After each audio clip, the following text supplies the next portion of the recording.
Hey guys, so today I'm going to share with you what I learned in my first DBT group that I had just a couple days ago. So they gave us, or they had a PowerPoint that they used, and they gave us a handout of that PowerPoint as well. So I'm going to reference this a lot. DBT is not really simple. The skills in DBT are very, I don't know if I would say complex, but they take a lot of practice and they take a lot of really studying to get down. And there are a lot of practice of the different techniques and so forth. So I'm going to be referring to notes a lot, but just to give you an idea of what DBT is, what it may be like in other DBT groups as well for the first course. Eva, please stop. Thank you, Kat. Alright, so the DBT structure is basically individual therapy. So if you're doing DBT, group DBT, then you have to have an individual therapist as well that goes along with it. Coaching, there's consultation team, and then consultation team and skills classes. I guess that's consultation team. I guess there were 2 group leaders, so I'm assuming that means those 2 being your consultation team, and then the skills classes being the actual members of your groups and the classes that are going on. So what is a DBT skills group? Building a life worth living. One that sustains you psychologically, emotionally, and interpersonally, requires a lot of skills to obtain that life that is worth living. So what does that involve? Well, what we learned this first session was mindfulness and what they call wise mind in DBT. So first, the goals of mindfulness is reduce suffering and increase happiness. Sounds logical. Increase control of your mind, ability to focus attention, ability to detach the thoughts, images, and sensations, experience reality as it is, be present to your own life, be present to others, connection to self, others, the universe, etc. Find your essential goodness, find your essential validity. Now, the differences between mindfulness and relaxation. Relaxation. Objective is to decrease stress or tension in the body or mind. Typical uses deep breathing or progressive muscle relaxation to change your physiology. For mindfulness, objection is to bring awareness to mind, body, environment in the present moment. So, bring awareness to mind, body, environment in the present moment.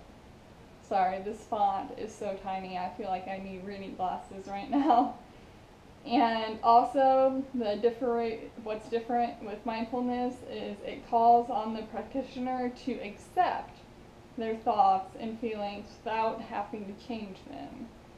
Now, DBT also has state of mind. That's where the wise mind comes in to play. So it's going to be like a chart, if you guys can see this here, the circle chart, where there's the 2 circles and then you have the middle. So you're going to have your emotion mind, your reasonable mind, and in the middle you're going to have your wise mind. Now, to touch on what is a reasonable mind. Reasonable mind, that's going to be rational thinking, logical, plans and evaluates. Use it to build homes, roads, cities, for how-to instructions, and follow instructions, solve logical problems for your science, your math, run meetings. Those are a few examples of what your reasonable mind would be used for. Now, your emotional mind. Emotions are in control and influence your thinking and behavior. Emotions can be quote-unquote hot. We use it for motivation, devotion, and self-sacrifice. Now, your states of mind or your wise mind, what that is the integration of the emotional and the reasonable mind. You cannot overcome emotional mind with reasonable mind, nor can you create emotions with reasonable mind. Wise mind knows and experiences truth. When you know something in a centered way, depends upon integrating all the ways of knowing something.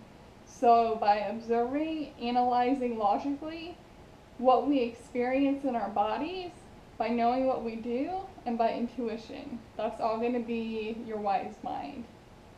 Now, emotional mind versus wise mind both have a quality of feeling.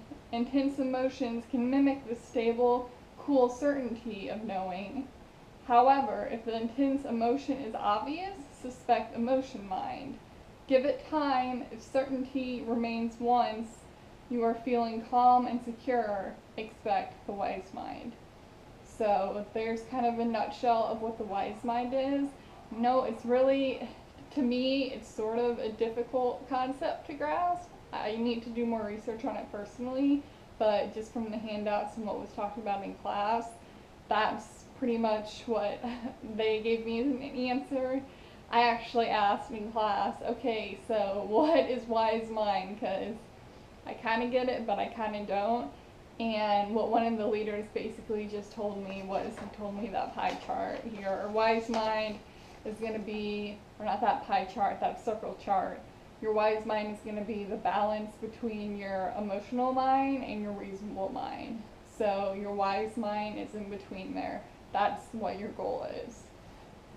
Now, as far as mindfulness goes, here are some activities that you can do to practice mindfulness and what it is.